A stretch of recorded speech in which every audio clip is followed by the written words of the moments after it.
Okay, I think we can get started. So thank you everyone for joining today. Thank you everyone on Zoom. So today we have the great pleasure to hear from Alfonso Davila from NASA Ames. He works in the exobiology branch there. So we're extremely happy that this talk is very synergistic with what we learned last time a few weeks ago from Andy Fisher, who told us about hydrothermal vents from a physical perspective, how to model and simulate them. And today we're going to hear more about the chemistry and the biology around these thermal vents. And so without further ado, Alfonso. Thanks, Artem, and thank you everybody for being here today. It's always a great pleasure to come visit our neighbors at Santa Cruz. I was told to remind everybody that Ames and Santa Cruz are building bridges to enhance collaborations and exchange of researchers and internships and whatnot.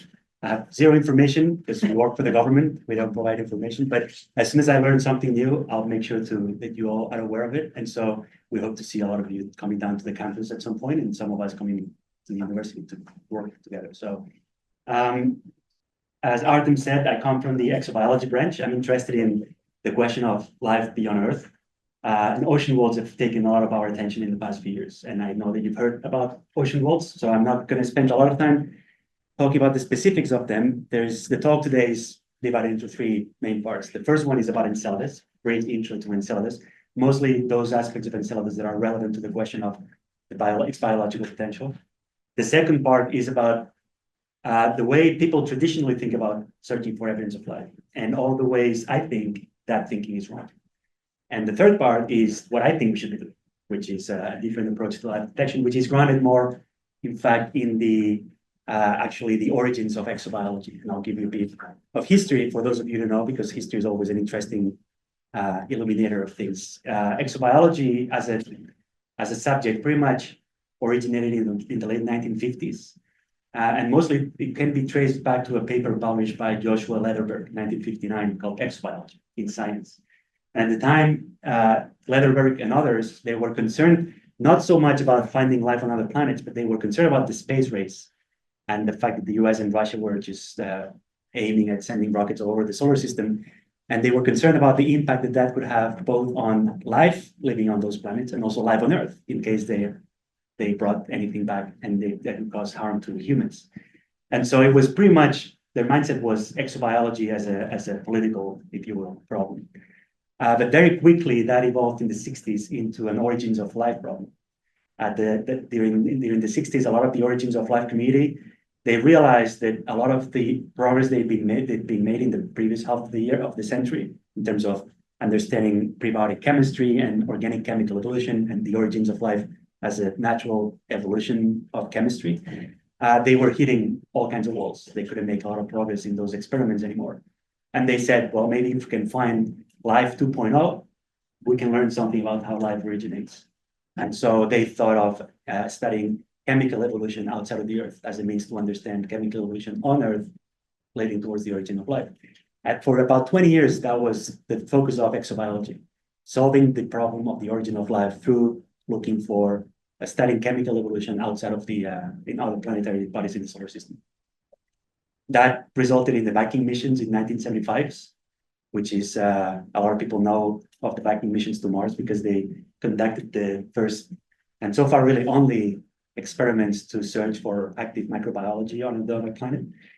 Viking got a bit of a bad rep in astrobiology for a number of reasons that we don't have time to go into, but I think it was a fascinating mission that still was built under this idea that to really understand the origins of life, we need to understand chemical evolution outside of the Earth.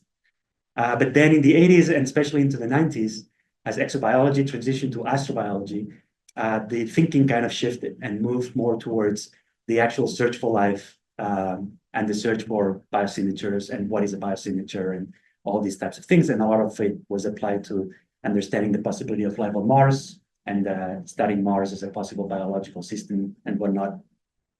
And so this is where we are today, with the caveat that in the past 20 years, when I started as a postdoc at NASA Ames almost 20 years ago, Mars was the only place interesting in the solar system as an astrobiologist. But now there's a lot more interesting places. There are the ocean worlds, there's Europa, there's Enceladus, even Titan or Ceres. All these bodies are really interesting to the question of chemical evolution and biology. And so the landscape has shifted. And I think we need to shift our thinking of how we approach the problem of the search for life on those planetary bodies as well. And so that's going to be what the talk is going to be. This is what I'm going to be focusing today. I know you've heard about Enceladus, but I'll give you just a brief summary for those of you who probably missed the last talk here at the seminar. Enceladus is the moon of Saturn. It's a tiny moon, about 250 kilometers in radius. Most of it is a rocky core, probably of dendritic origin. Then there's about a 50 to 60 kilometer thick ocean layer. And then there is a 10 to 20 kilometer thick ice shell. It's also the brightest object in the solar system, which tells you something about processes going on Enceladus that might be creating some kind of resurfacing of new materials. And it's also the responsible for the famous E-ring of Saturn, which is this diffuse ring that was detected decades ago, but only after Cassini was realized that it was directly connected to activities going on the moon. The moon is in fact generating the E-ring. The mean density suggests that most of the moon is icy or water, but there is rock in it as well. And it's obviously a very extreme environment with very low gravity. Not that gravity plays a role in terms of habitability, but it does play a role in terms of exploration. And so it's actually not an easy object to explore with spacecraft because it's tiny, it's unstable, and it's very hard to both land, orbit. And so you have to do some creative engineering to actually be able to go there and study it over any length of time. Well, fortunately, Cassini was such a phenomenal mission that they could actually adapt it to study Enceladus, even if it was not the primary objective of the mission, once they discovered how interesting it was. And then the other feature there are two other features of Enceladus that you should be aware of. One are in this image of in the center up here. This is an image of the south pole of Enceladus, and these are the famous tiger stripes. These are gigantic fractures in the south pole terrains, through which you will see in a few slides, there's materials coming out from the interior of the moon. And then from gravity data, we know that the moon contains a global ocean of liquid water. And so that is a very exciting place for astrobiology, of course. Cassini made it to Saturn somewhere in the early 2000s, and in 2005, they discovered that there was this plume of gas and icy materials coming out from these fractures in the south polar terrains. And this is the same image you saw earlier. And all these circles are jets, points along these fractures where there is jets of materials coming out that they could map using images. The spacecraft managed to fly through the plume a number of times, and they could actually sample some of the plume material and analyze its chemistry. And you will see some of those results in a second.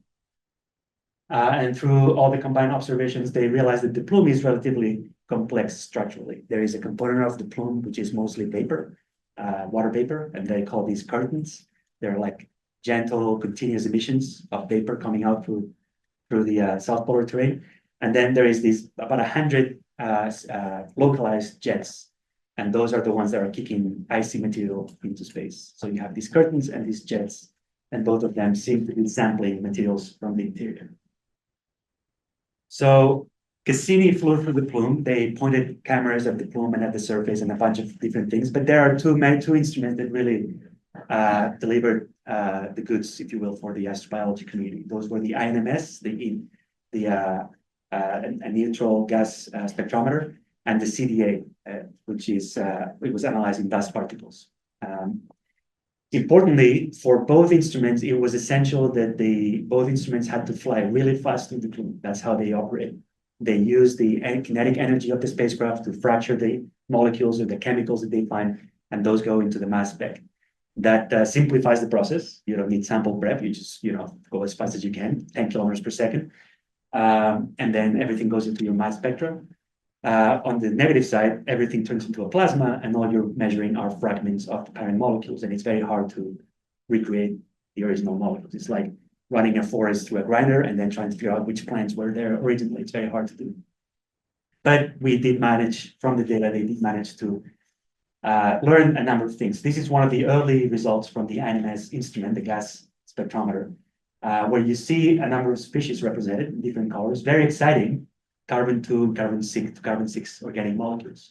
That was obviously in the beginning, everybody got excited because it suggested volatiles, organic volatiles in the plume. Now we know that probably all these molecules are in fact fragments of larger molecules that were generated as the spacecraft, as the instrument was collecting data. But what was also detected and also was a significant advancement in our understanding of the system was this list of gases there: hydrogen, water, hydrogen, CO2, methane, and ammonia. Water being the most abundant gas, but hydrogen, and especially the couple hydrogen and CO2 and methane, which is already telling us something about processes happening in the ocean that could be relevant for biology, as well as prebiotic chemistry or abiotic chemistry. So this is what's detected in the vapor phase, and this is a bit of a more complex picture. This is what was detected in the icy grains, the icy compositions. And some of this data actually goes back to the E-ring. A lot of the data that Cassini obtained from the CDA instrument, which was measuring grains, actually comes from the E-ring, which eventually comes from the plume, which eventually comes from the ocean. But essentially the same picture applies to the E-ring and the plume. The CDA detected essentially 3 types of grains. Type 1 grains, which are these ones here, they're mostly made of pure water, or pure H2O, with a very tiny fraction maybe of sodium salts, sodium-bearing salts. Type 2 grains, my favorites, they contain organics. And there are 2 subtypes of type 2 grains. There are these ones that you see on top, which are common, probably the most common grains in the plume, organic-bearing grains. But these grains, these organics, they appear to be small volatile organic compounds. Some were up to 60 Daltons maybe in size.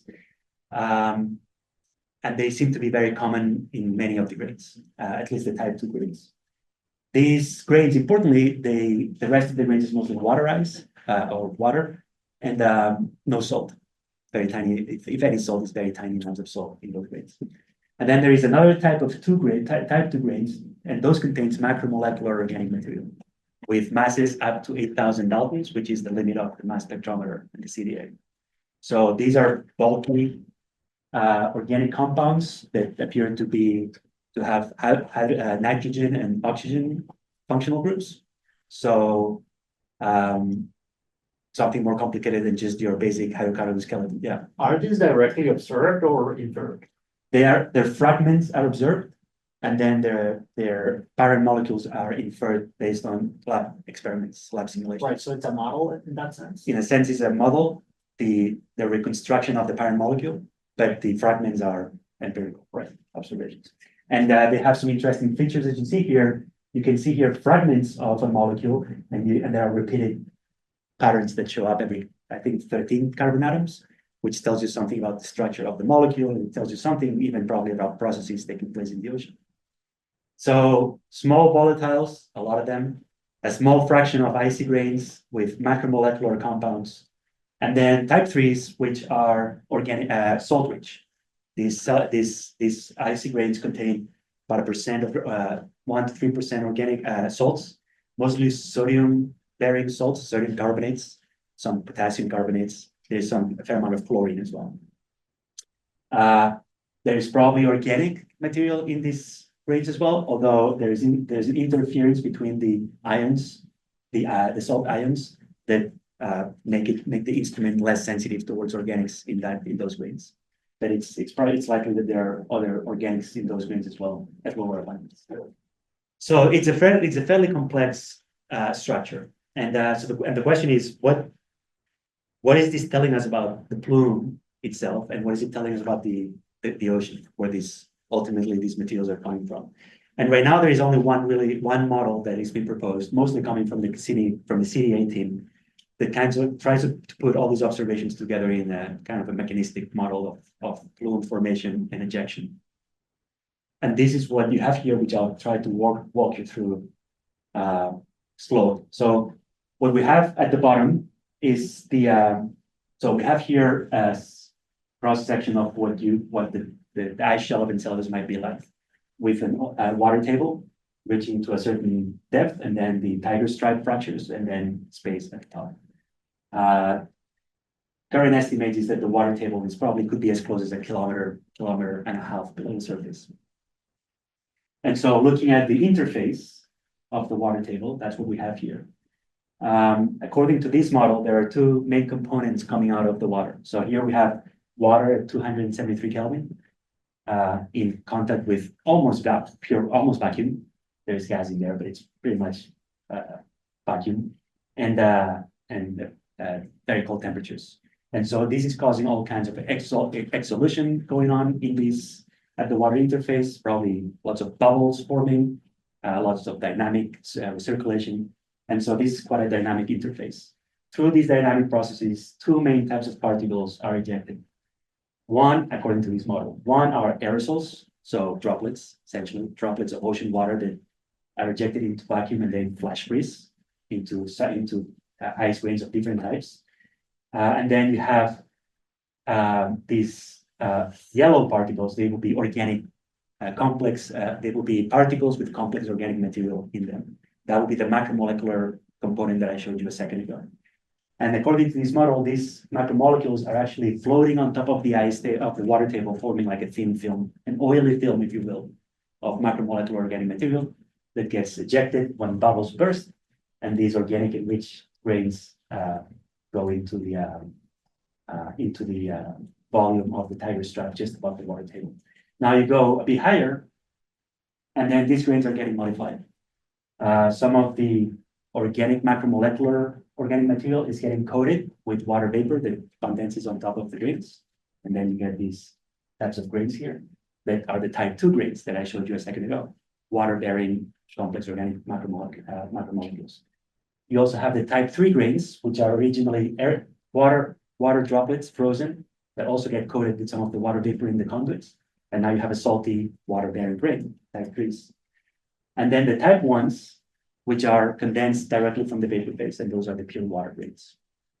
And then you have a third case up there, which are the ones in red. And those can happen pretty much on every type of grain. And those are, the red stuff are the volatile organic compounds that are getting exsolved from the water.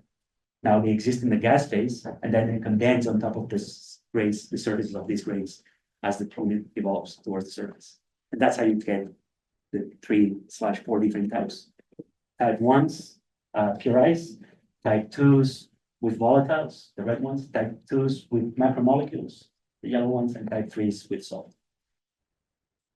That's very important. It's a model, so it could be true, it could be wrong. But it's a very important model because, one, it explains the data that they saw from Cassini, and it's also telling you that the plume is not entirely sampling the ocean, the chemistry of the ocean. It's sampling a very modified version of the chemistry of the ocean in this model. Only a fraction of the grains actually are ocean water. A lot of them are water vapor, and a few of them are volatiles exhaling from the water, and some of them contain macromolecules.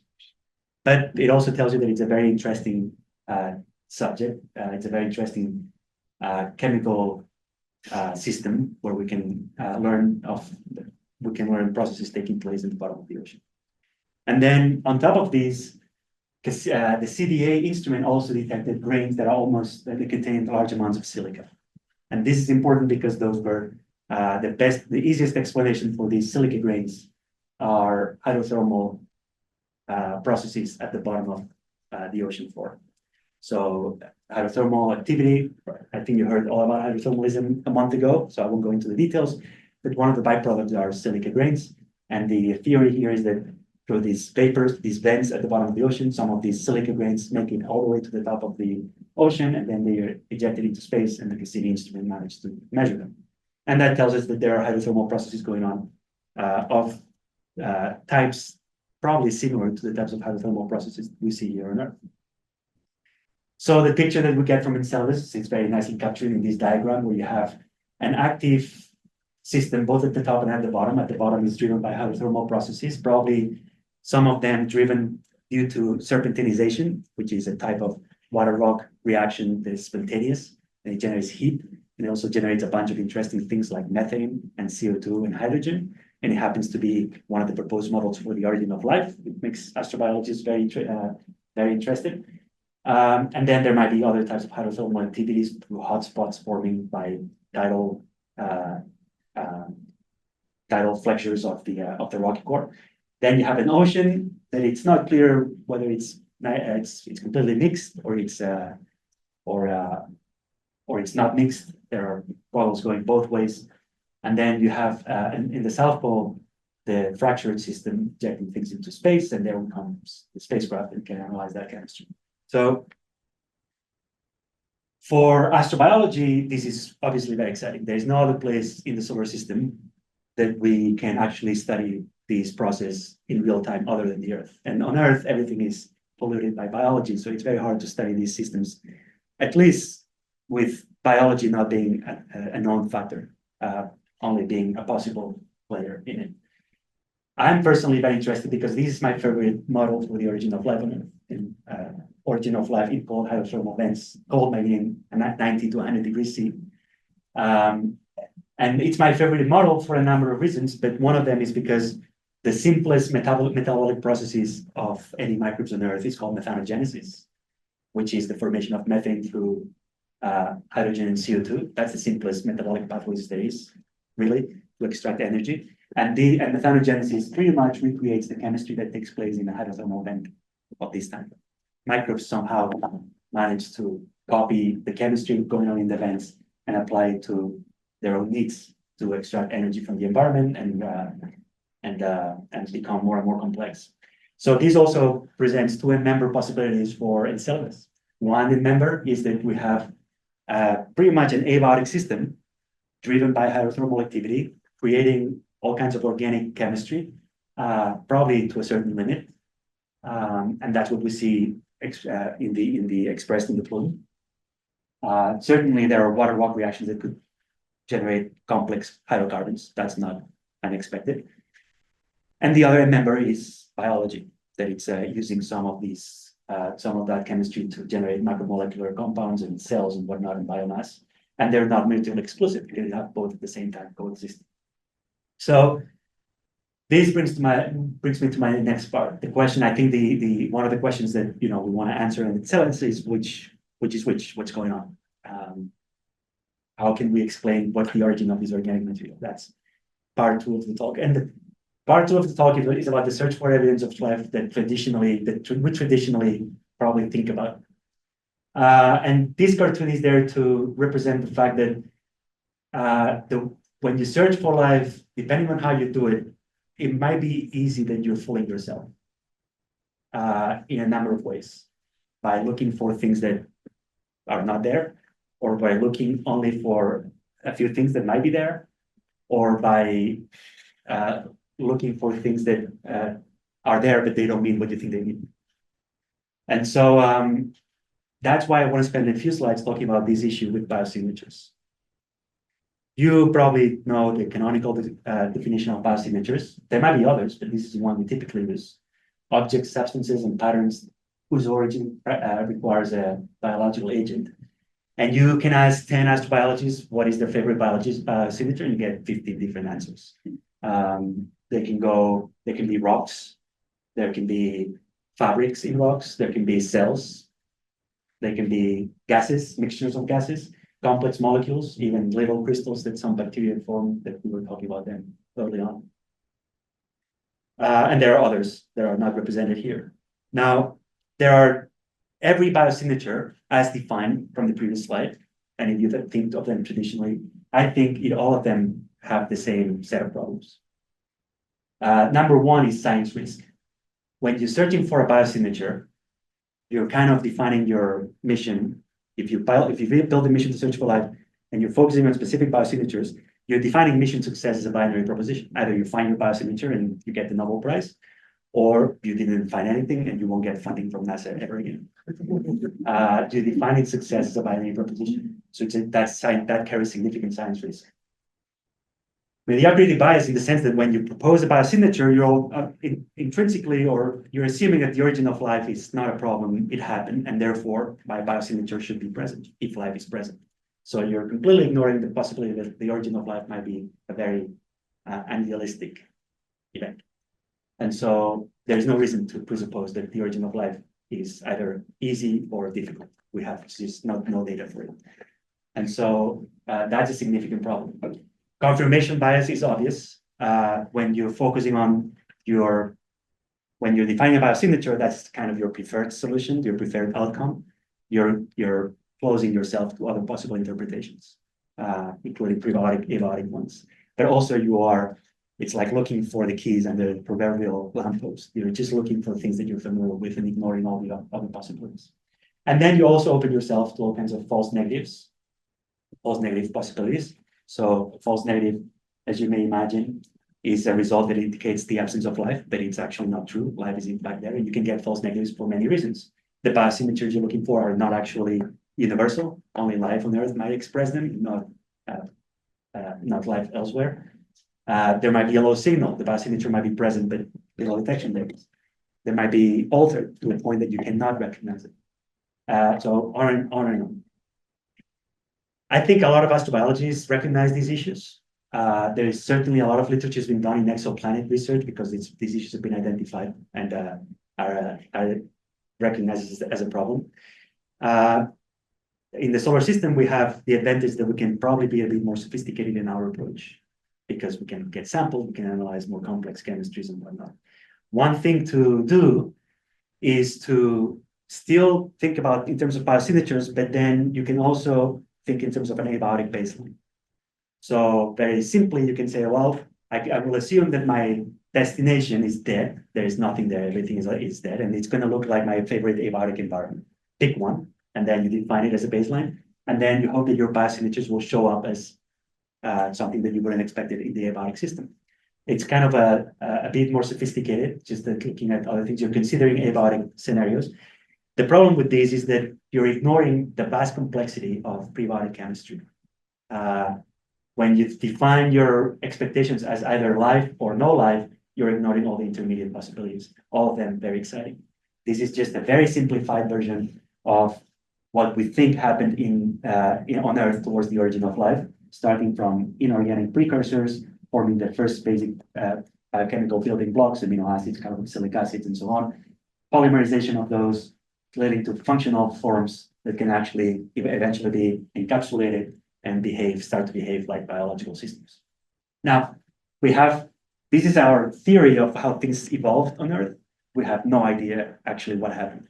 And we have no idea how this is a very linear possibility from no life to life. We don't know how much it can branch sideways and go to places that, dead ends, who knows, yeah. In what stage here in this diagram can you apply evolution, Darwin evolution? I would argue that some basic evolution happens when you have the first functional nucleic acids, they're like primordial RNAs, things that can store information and have function in them. And there might be selection applied to those. But really when it starts to kick in is at the moment of compartments, when you have single individuals competing for resources. And then evolution is a very effective way of, separating the good from the bad ones. And then you have diversification, which is what happens everywhere else. And of course, associated to all of these, there can be alteration. There can be alteration processes that take all this chemistry or most of it, and it turns it into macromolecular hydrocarbon mess, which is a lot of it what you find in meteorites, for example. In meteorites, you find a lot of this and a lot of that, and you don't find so far any of these in-betweens. So I argue this is a much more interesting and sophisticated perspective of a chemical system like Enceladus. And as a scientist, I would not put any preference or any stage. I'm just interested in where does Enceladus fall in this chemical system. That's going to be my the third part of the talk. This is just to show you that the previous slide is an oversimplification of something much more complicated. This is the network of chemical reactions that are might have been involved in the origin of life on Earth. Now, again, this is just one possible pathway of chemical evolution leading towards life. This could go in many different directions. There's a term called messy chemistry applied to prebiotic chemistry, which means to say we don't know what's going on, and we end up with we end up in chemical spaces that are really, really complicated. So when you think about now, go back to your biosignature thing and say, oh, this is my favorite biosignature. Your favorite biosignature is sitting somewhere here in this part of the chemical space after all these happened. So when you're searching for your favorite biosignatures, if it's especially if it's an organic compound, you're assuming all these took place or something similar to that, and eventually life evolved that object or substance or pattern that you're now looking to identify. So I think that's a fundamental problem. We need to change the paradigm. We need to change the way we address the problem. So the third part of the talk is about a framework for exploration that takes into account what we see on Enceladus and also these ideas about these issues with our traditional approach to biosignatures. Something that is grounded on a hypothesis that takes into account context information and data, which is fascinating how astrobiologists manage to come up with these mission concepts in the absence of any data. It's only astrobiologists can do that. And then it also goes into data analysis and interpretation, seeking to an answer to the original question. So we go back to the simplified version of the diagram. Just to make my point that I think we're asking the wrong questions when we do astrobiology research for life. We shouldn't be asking whether there is life on that planet. We shouldn't be asking what is the likelihood that life should exist on that planet. I get asked that question all the time. What do you think are the odds? We shouldn't be asking those questions. What the question we should be asking is, where is the system in that path of chemical evolution? Where does it fall? Now, I don't care where it falls. I wish it was up there, but as a scientist, I don't put any stake on what it is. The system is what it is, and I just want to find out. Is it in a place where only inorganic chemistry is happening? Is it a place that we already have some interesting molecular synthesis going on? Or is it in an advanced state of prebiotic evolution? Or is it already in a place that we can call biology? Or is it in a dead end of alteration products? So what this is showing is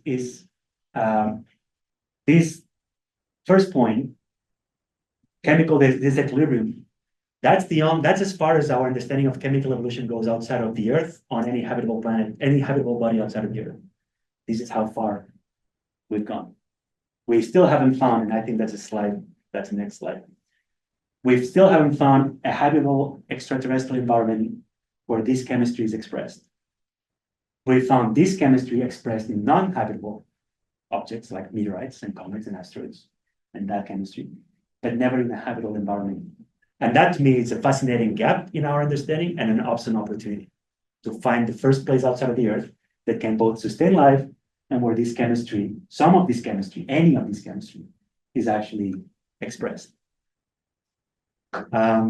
So in essence, what we're doing is, in a way, we're validating the theory of organic chemical evolution, which in fact is a theory. And think about it. This is something that people came up with in the 1920s and 30s when they said life doesn't appear spontaneously. It's the process of natural chemical evolution. It's a theory. They did a lot of experiments in the lab. Urey and Miller made a lot of this stuff with electric discharges. We've looked at meteorites that seems to confirm the basic tenets of the theory, but we've never confirmed the most complex parts of the theory of chemical evolution. I think it's an awesome opportunity for us to do it. With the added benefit that if you get lucky, you may actually see the end member of this evolution in the form of biological systems, which is what, the jackpot. So this represents, I think, our framework. This is our chemical space, simplified, of course, for this talk. But this is the framework that we live in, and we can pick as a mission. We can pick our mission. We can decide. We can define our mission, design our mission, and we can pick the different places in this chemical space that we want to focus on. A lot of them focus out there. Most biosignatures inhabit this chemical space. I argue that we should be focusing on this chemical space for two reasons. One is because it's the basic one, when we haven't confirmed that it actually exists in habitable, it can occur in habitable environments. But it's also the place where prebiotic chemistry and biology overlap. It's the only place in this chemical space where prebiotic chemistry and biochemistry overlap. This is the realm of biochemistry. Some prebiotic chemistry, obviously, you need prebiotic chemistry to get to this point, but most biochemistry inhabits this area exclusively. Yeah, sorry. So it's for sugars, nucleobases, and so on upward, do you need a high risk mass spec to evaluate that? Namely, you need a sample. You cannot do it remotely. Yes. Right, I mean, I'm sure you can, but remotely you probably need high abundances, high signals. okay. And typically you're dealing with very low abundances here. Right. And also you are dealing with complex mixtures. So separating the forest from the trees and all of that, you need typically sample prep and then mass spec for sensitive sample analysis. I guess that's why we know about them in meteorites then. Because we have labs and PhD students. Yeah. So I argue this is the area. Now, a lot of colleagues would say, well, this is the boring part of the chemical space because we found these in meteorites. I would argue it's not the boring part because you can already start asking questions about source in this chemical space. You can ask, you can target source diagnostic chemical properties of these compounds. And those, based on those properties, you can actually make informed decisions as to, or informed arguments as to what the origins of the compounds might be, whether they are prebiotic or abiotic byproducts, or they actually are the byproducts of biological activity that you're actually seeing, you're seeing being expressed in the system. Yeah. So I have heard this story about finding a lot of these molecules in like the comet tail from stardust and meteorites. But have we never seen them on Mars? No, Why? question. Because we don't have the instruments? Two reasons I can think of, maybe three. One is we never had really the right instruments. Okay, Mars is a horrible place for organic chemistry. The worst place in the solar system. so is a meteorite, right? I mean, No, in terms of abundance. A meteorite, a carbonaceous chondrite contains 1%, 2%, 3% organic matter. Okay, Most of it IOM, hydrocarbons, but parts per million abundances of amino acids. The highest concentration of organics so far measured on Mars is a few parts per million bulk organic matter. And most of it seems to be recalcitrant hydrocarbon stuff. So it's a very organic poor system. And yet there goes all the billions of dollars into looking for organics. Viking couldn't find organics on Mars. That was probably a combination of instrument operation and the fact that the chemistry of the Martian soil is very reactive. And it interferes with the instruments measuring organics, perchlorates and things like that. But we've never found amino acids on Mars. We've never found amino acids on Europa, on any habitable environment outside of Europe. It's a fascinating knowledge gap, yeah. As far as I know, if we found them, then I should be not giving talks in public, but yeah.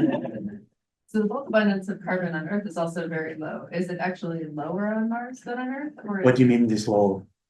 well, compared to I mean, carbonaceous chondrite, if you go to the Amazon forest, there is a lot of organics. but bulk, if you like just Yeah, because of the squish up oceans. the Earth into Because of the oceans, I guess. But well, I'm an astronomer, right? So all the stuff that you made the Earth out of, Yeah. there's not very much carbon in it. Yeah. And I'm wondering whether there's actually less carbon on Mars than on Earth, or whether there's the same amount, but for all the reasons that you're saying, it's all concentrated, and so it's easier to find them.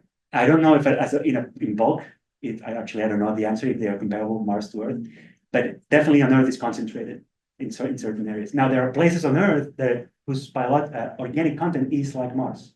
The extreme deserts, like the Antarctic dry valleys or the Atacama Desert, those soils have almost the very low biomass, very low organics, mostly biomass, but the ppm abundances of organics. But in many other places, it's percent levels or this type of abundances. The entire surface of Mars seems to be depleted in organic material, at least as far as we can tell from 3 or 4 missions. But if you go to any comet, meteorite, asteroid, or even Enceladus, organics are not a problem. Big signals. because of where they formed? You don't know. We It have, could, we have a lot of samples, right, for mass spec on Earth, right? We have samples of those objects, right? Physical samples we can analyze. Yeah, but Yeah, can you repeat for the, the people in the back? I can't hear. you're making the point that we have lots of samples from Earth and we study all those organic rich Yeah, but samples. also from, I don't know, comets, asteroids now. Yeah, I mean, it's recent, but I mean. yeah. But the question is why is there so much organic stuff everywhere except Mars? But, I mean, out you in the know- outer solar system is because the carbon dioxide is icy, and so you just end up with just much more total carbon on your object. And carbonaceous chytrides, even though they're 2%, they're still like much less carbon than solar abundance. So you only need a little bit to have a lot. The real anomaly is that Earth has so little carbon, and I assume Mars is presumably the same. I mean, there's a lot of carbon on Mars in the form of CO2. obviously, Right. but not all of it. It's been fixed into Into organics. the rock. Well, a lot of it's atmosphere, but its atmosphere is very Yeah, very it's very little thin. of it by mass. It's very So thin, now I yeah. want to know what people. Yeah, let me know when you find out. Yeah. Let me know. All I can tell you that when I ask the mass spectroscopy people, they say, how much organics are in your samples on Mars? They, a few ppms.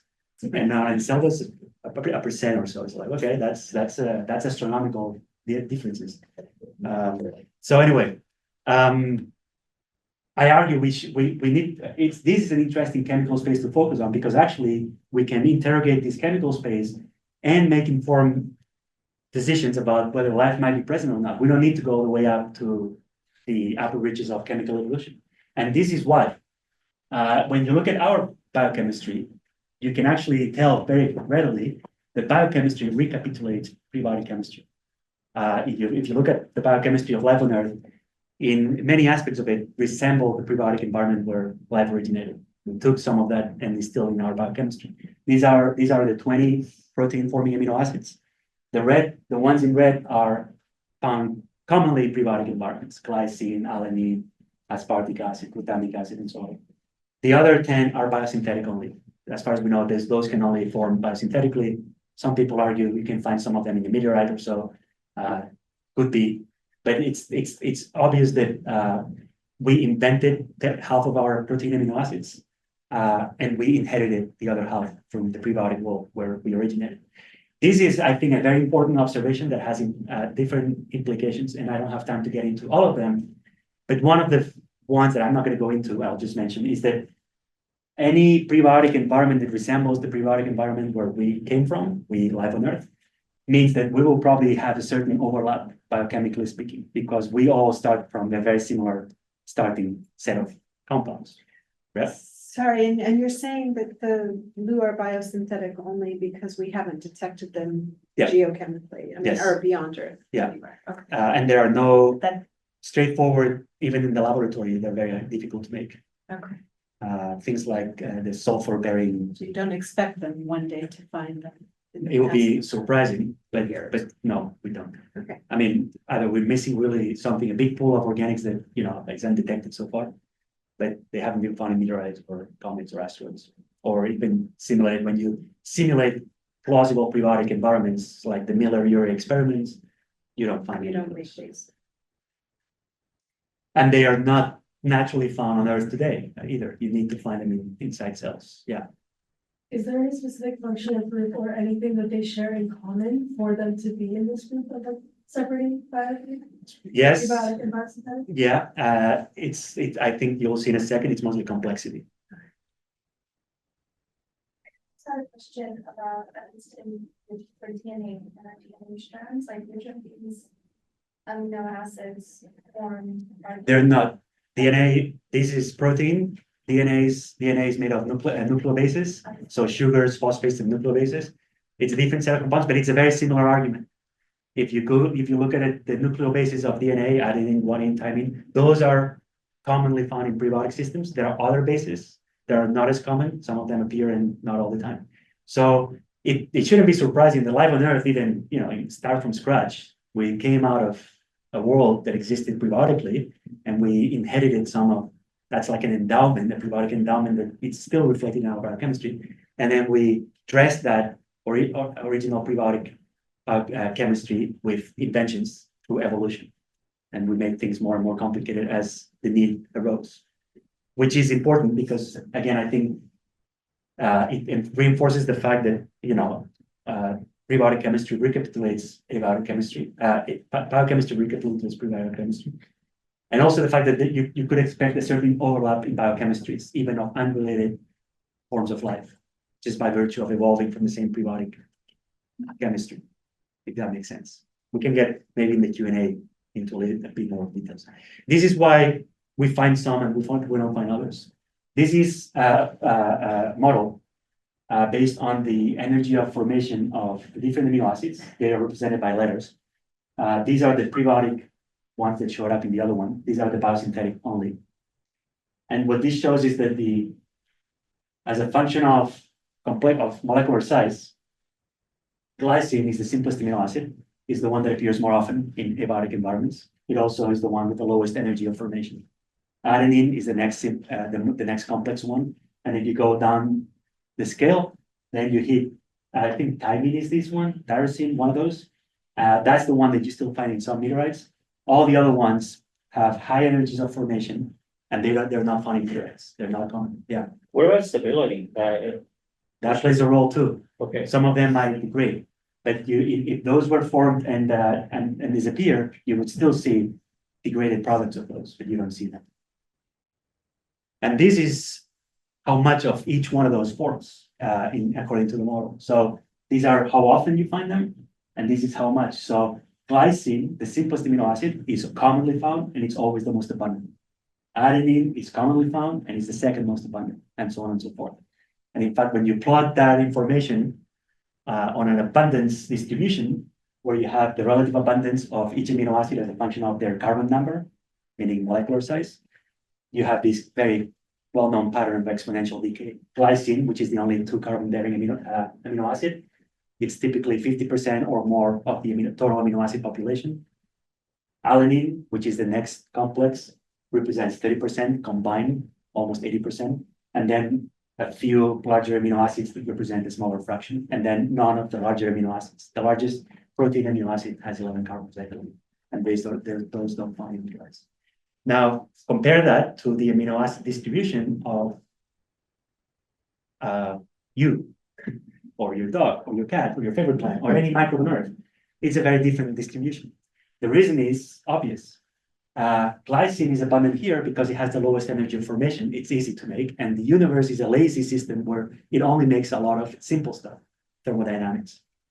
Biology, which is driven by Darwinian selection and evolution, doesn't care how energetically costly something is to make, as long as it gives you a survival edge. So if I need to make a monster amino acid and it's going to make me run faster, I'm going to make that bigger amino acid. So this pattern can be explained primarily through thermodynamic and kinetic processes. This cannot. There is a biosignature if you're willing to take it. Simplified one, but a biosignature that doesn't presuppose anything about the biochemistry other than use of amino acids, and it doesn't follow an abiotic distribution. Now, it can be a bit more sophisticated than just that. And we did this study where we collected as many abiotic amino acid distributions as we could get our hands on, going all the way to regroup. And we combined the two simplest amino acids, glycine and alanine, with all other amino acids in those samples combined. And these are the relative abundances. And you can see a common pattern in every abiotic environment. The two simplest amino acids are overwhelmingly represented, and the more complex amino acids, even if it's 5 or 6 more of them, they are not quite so often represented. And if you look at a range of terrestrial samples from even all domains of life, terrestrial environments, soils, aquatic environments, and hydrothermal systems, you see a very homogeneous distribution. So I call this a source diagnostic property. The relative abundance of amino acids can tell you whether it's biology or it's an abiotic system that is generating them. There are 2 other properties of amino acids that you could look at. This is the one we just looked at. You can look at chirality, which you're probably more familiar with. Many amino acids come in 2 flavors, L and D. Life likes L, like life on Earth. Life elsewhere might like D or L, one or the other. Whereas abiotic processes make 50-50 abundances. That's another source diagnostic property. Or you can look at isotopic distributions of nitrogen and carbon. And you can also see a very clear difference in the nitrogen isotopes and oxygen isotopes of abiotically formed amino acids, like those found in meteorites and the biological amino acids. So now you have 3 source diagnostic properties from one compound. You can throw another compound, carboxylic acids, which also have similar patterns in distributions depending on their biotic or abiotic. You can see patterns in their abundance as a function of size, and you can see patterns in their structure as a function of size. And you can look at other compounds like peptides, which are not typically found in meteorites. That dipeptides have been found in meteorites, but nothing more complicated than that. Typically, small peptides found in meteorites are made of glycine, the simplest peptide you can possibly make. We don't make if you made peptides only made of glycine, you wouldn't be in this room listening to me. You make peptides that are more complex. So you can start building this framework, this interpretative framework, based on targeted measurements of specific compounds that will have abiotic expressions and biological expressions, and maybe in betweens if you want to get sophisticated, based on different source diagnostic properties. And then through the combined data set, you can start to make predictions as to the likelihood that what you're looking at is a prebiotic environment or a biological environment or an abiotic one. Without really presupposing much about life, except that it comes from prebiotic chemistry and that some of that prebiotic chemistry is understood and it's similar to ours. You can get a bit more complicated, and I don't really have time, I'm sorry to spend today, but now we're just starting to look at bulk organic analysis with mass spec. Just look at the whole thing, at the whole forest, and use machine learning algorithms to define abiotic baselines and then compare them to bulk organic analysis of biological samples and see how good we are, or the algorithm is telling the biological ones from the abiotic ones, just based on the peaks, on the distributions of hundreds of peaks and measurements and their intensities. So I just want to close out with saying that this is not all fantasy, and there might be in the future, many of us in this room might actually see this type of science being conducted on another planet. And I just want to mention Orbilander, which is a mission that was proposed to the next decadal survey, which is to go to Enceladus, go back to Enceladus, and with the idea of searching for evidence of life. And there's a representation of the Orbilander with a big cone, about 1 meter across. It will be collecting samples of those icy grains coming from the plume. It will be doing a whole bunch of organic analysis, some of them just like the ones I described, some of them more traditional biosignatures because, astrobiologists. And then a lot of context information about the structure of the moon and the ocean and everything else. And there are details of the moon, of the emission, 13 instruments operating somewhere in the 2050s. It would spend 1 year in orbit, collecting, sampling the plume, and then 2 years on the surface. That's what we call it, the Orbilander, because it orbits and it lands. And then and there are some details there of the payload. And luckily, I think the community is warming up to this idea because it was selected as the second highest priority flagship mission for planetary exploration in the next decade, which means that it's not going to happen. That's NASA speak for you. Thanks, but no thanks. But it's up there. It's up there in the list, and maybe the next decade it makes it all the way to the top, which would still put us in the right time frame to have this mission collecting data in the early 2050s at Enceladus and asking these questions. And so I think with this, I can stop here. There's a summary of things that I can just look at for your benefit, and I'll take questions.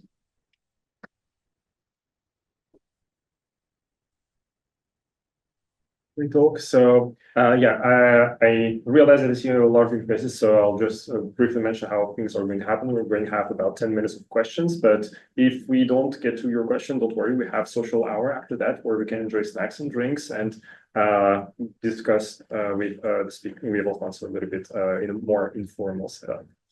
And let's start with questions from the room, and then we can ask on Zoom, and maybe early career folks have any questions. Yeah. Great talk. I'm not in astrobiology, but I find this incredibly fascinating. So there's a paper by I think Burton and Berger, and they look at the LXS IP isolating in a number of material samples, and it showed that there is sort of an excess of left-handed amino acids. And there was something that you mentioned about the formation of amino acids abiotically. Did you say that it tends to be the D50? Yeah. I see. And is that experimentally? Yes, because the chirality is just a structural. There is no difference in energy of formation, whether you L or D. It's the amount of energy. It's the same amount of energy. So the process will naturally lead to the same abundances. There is an observation of L excess in many amino acids, and that's gotten a lot of people very excited because they think it as that might have kick-started. That might be the reason why we like L, because it was at the beginning, it was a bit more of L. I'm not a big fan of that theory, but I think it's a valid theory. But what I would say is that L excess is typically only found in one amino acid or two amino acids, and it's a relatively low excess. When you look at the bulk amino acid content of a meteorite, it's typically 50-50. It's a bit tricky because when you find L excess in a meteorite, and it's especially if it's a protein forming amino acid, it could be contamination. And so it's very hard to tell that whether the L excess is from the pristine material or it's been contaminated. But isovalene is not a protein amino acid, so it's probably true L excess.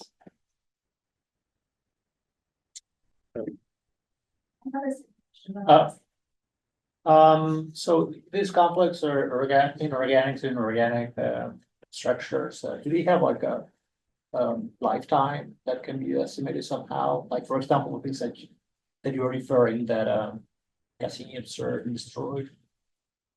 How long would it take to form those complex organics? Oh no, how long would they survive in the ocean of Enceladus if you put them there? Yeah, the complex ones. Right, yeah. 4 billion years. All right, so it's not, I mean, because these things maybe can be formed in the atmosphere of Titan. Is there any possibility or thought that this can be contamination from Titan? If you ask Kevin Zanley, Yeah. he will find a way to bring those organics from Titan to Enceladus. I mean, Titan was much closer. It's not the easiest explanation that those are contamination. I mean, Kevin, I know he's argued that Cassini flew nearby Titan, and you could have this glob of things attached to the instrument, and you fly through the plume, and then you're essentially detecting what you brought from Titan. But it doesn't really hold on to what the whole data set that Cassini detected. It's not how the instrument works either. The instrument goes so fast that it turns everything into a plasma, Right. even a big organic compound. And so it's not going to stick to the instrument afterwards and wait for you to hit it with a grain size, a nice grain that now generates another fragment. That's not realistic. Oh, well, I was actually thinking about some kind of a mass exchange between Titan and natural, Enceladus, like right? speeding, Yeah, like Titan the was planets much closer. It's changing been speed, migrating yeah. super fast lately, right? I mean, I don't know enough about how easy it's going to transfer organics naturally from one atmosphere to, but then you still have to bring it down to the ocean. Right, yeah, I know. It's complicated. Yeah.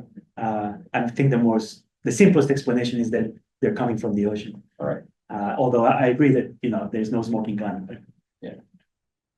I'd be surprised that these macromolecular organics are floating high up on the surface of Titan. I don't know if they can be lifted all the way up or we're talking about big molecules that probably tend to absorb to things and fall down to the atmosphere and whatnot. I don't know. I have a really ignorant question. This is my first Astrobiology Colloquia, but why Enceladus more than Europa? Is it because of seeing these organics or? That's an interesting question. And that was hotly debated in the last decadal survey where Europa and Enceladus were two possible destinations. Personally, this is a personal opinion. Enceladus is slightly above because we haven't found organics on Europa yet. If Clipper goes to Europa and he finds, carpets of organics on the surface, I might change my mind. The other reason is because Europa is very heavily affected by Jupiter's magnetic field, which brings a lot of electrons to the surface. So organic degradation is a real thing. Whereas on Enceladus, you have fresh organics coming out all the time. And so if Europa has plumes like the ones on Enceladus, then again, I would change my tune. But right now, I think Enceladus is slightly above Europa. Agree? I have a more technical question about the QCMS and how do you capture, the gas to do gas chromatography? So the INMS, they were not GCs. Oh, okay. They were just, so there were two MS instruments, the INMS, which is the gas one, and the CDA, which is the cosmic dust analyzer. The INMS, it was just a little orifice that was leading to a chamber that just ingested the gases and sent them to the mass spec. Relatively straightforward. Okay. And the CDA was essentially a plate that had a detector. And whenever a grain impacted the grain, it volatilized, turned into a plasma. And the ions were transferred to, it's a time of flight mass spectrometer, TOF, MS. What was the first one again? INMS, ion neutral mass spectrometer. So it's just a chamber. The gas goes into the chamber, and then inside the chamber, it just gets injected into the mass spec. And with then how does no it get ions? I guess there is an ionization source at some point, an electron ionization source. I don't know the technical details. Sorry, thank you. But yeah, I'm sorry, I cannot help with the technical. I just believe what they tell me because I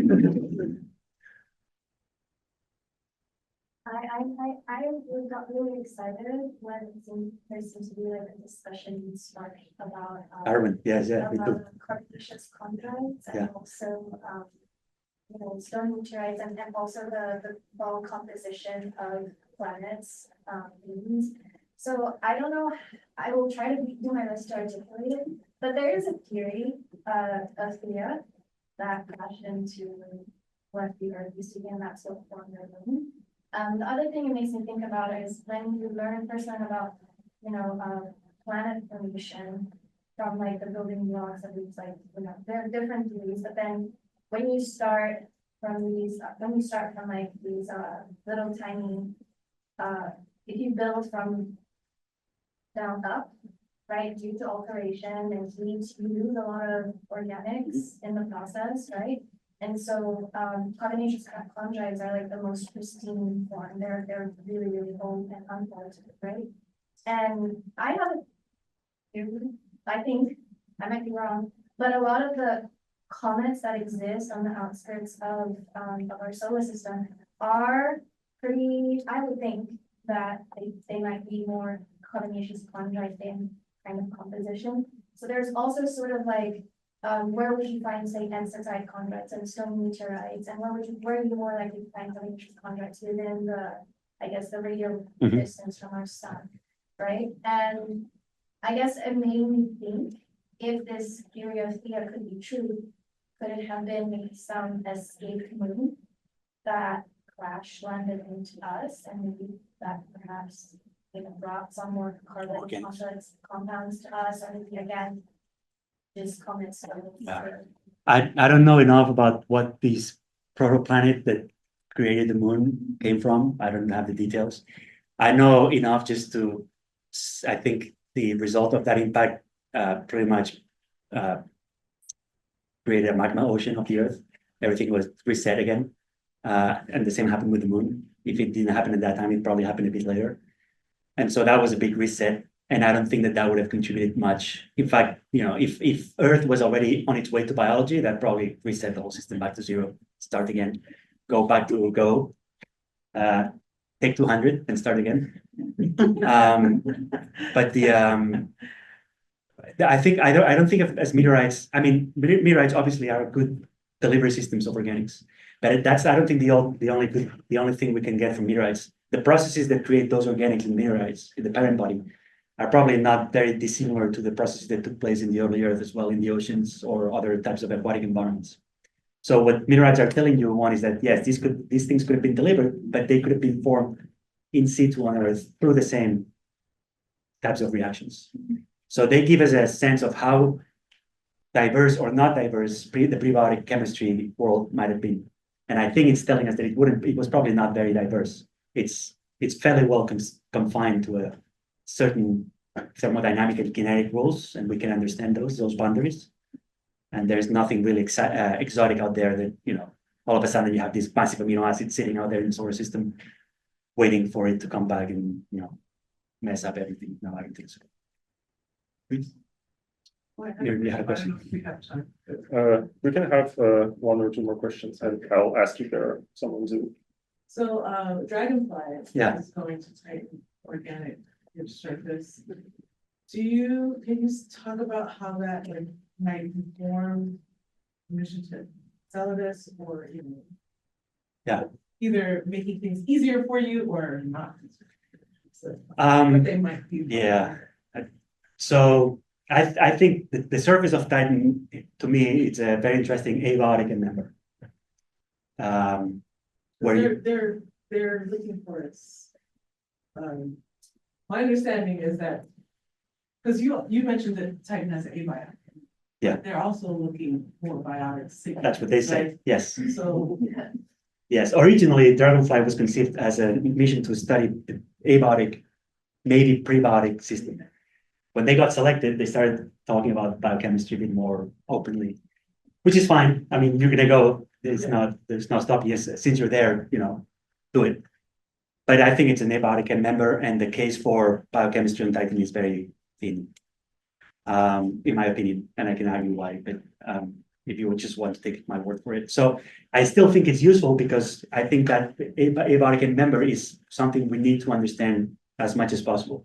Titan is one example, meteorites and another, comets, or Bennu is another one, lab experiments are another one. And the more abiotic information, the more information we have of what is possible in an abiotic system, the better equipped we'll be at identifying outliers, which we might call, something else, biology or whatever you want. So in that sense, I think Titan is useful, but I think for biology, it's not a reasonable target.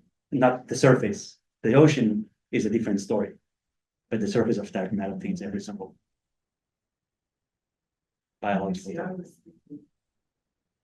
Huh? I was thinking the interior was good. Yeah, but I don't know enough about Titan, but my understanding is that the ocean does not really have a surface expression. It's a thick, you might probably know Ben more than me, but it's a thick ice layer. So all the organics on the surface are mostly photochemical products. Now, I think Dragonfly, they're going to target an impact crater. And I don't know if that impact could have excavated or brought materials from the surface, from the ocean. If that's the case, maybe that's interesting. But what about the hydrocarbon lakes? Yeah. So the theory of life in hydrocarbon lakes, I have problems with that for two reasons. One of them is biology is as much organic chemistry as it is inorganic chemistry. Our proteins are functional because they have metals that catalyze redox reactions. We use chlorine, sodium, potassium, all those things in our membranes, in our biochemistry, to regulate, to functionalize things. The one thing that a hydrocarbon lake doesn't do, a methane lake, is it doesn't dissolve rock because it's a non-polar liquid. So life on Titan would have to rely exclusively on organic chemistry.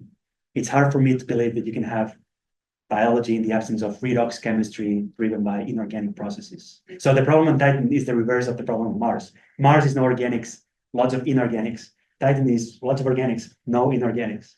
And I think both are conducive to lack of biology. Really good.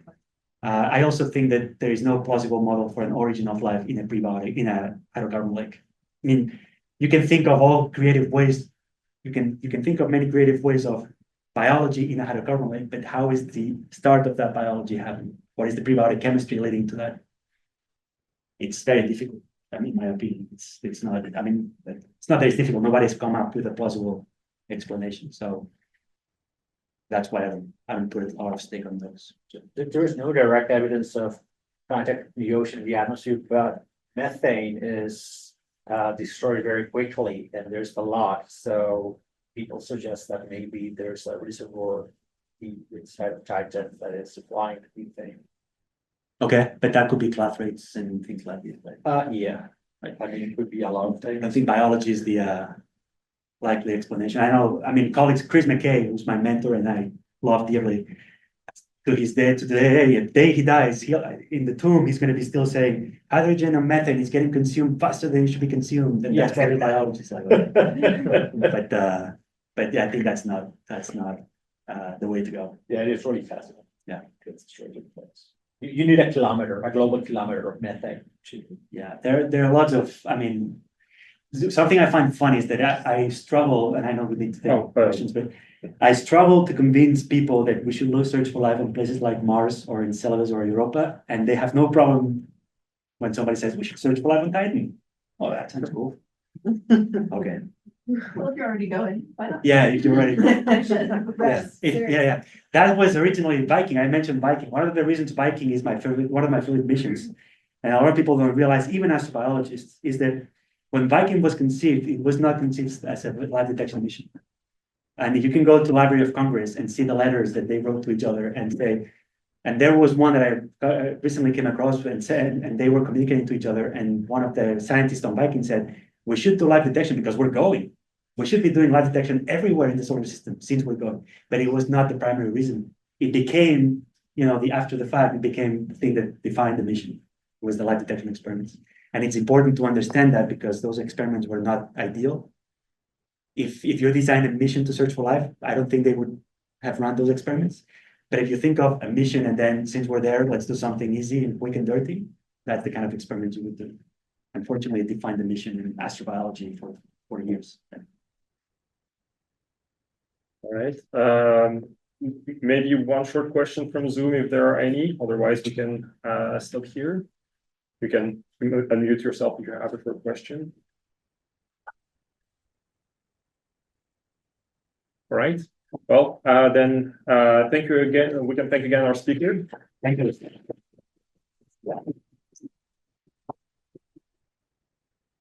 Thank you again, everyone, for coming in person or in Zoom. And for those who are here in person, we can enjoy some snacks behind the refreshments and have a little bit more informal discussions with Alfonso.